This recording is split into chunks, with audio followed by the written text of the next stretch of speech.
সমস্ত জায়গার একটাই হালত, খুব রোগী খুব সিরিয়াস রোগী।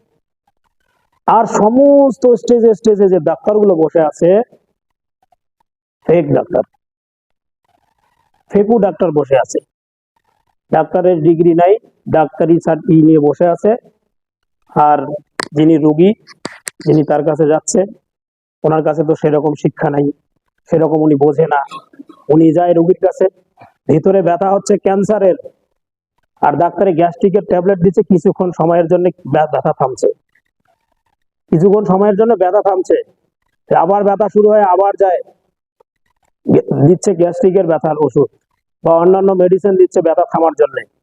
কিন্তু তার ক্ষমতা নাই তার ক্যান্সারটা ধরার, আর তাকে টেস্ট করে, তাকে জলদি জলদি তাড়াতাড়ি করে তাকে সার্জারি করার, তাকে কিভাবে বাঁচানো যাবে এই চেষ্টা করা, এই কাজ করার কোনো ক্ষমতা নাই। এই মেডিসিনটা দেওয়ার এই ডাক্তারের ক্ষমতা নাই, কারণ এই ফার্জি, এই দুইটা লোভে ডাক্তারি লাইনে এসেছে।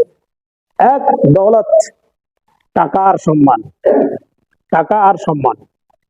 আল্লাহ রাসূল সাল্লাল্লাহু আলাইহি ওয়াসাল্লাম বলেছেন যে আমার আখিরি উম্মত দুইটা লোভে পড়ে যাবে, এক টাকার লোভ আর সম্মানের লিপ্সা।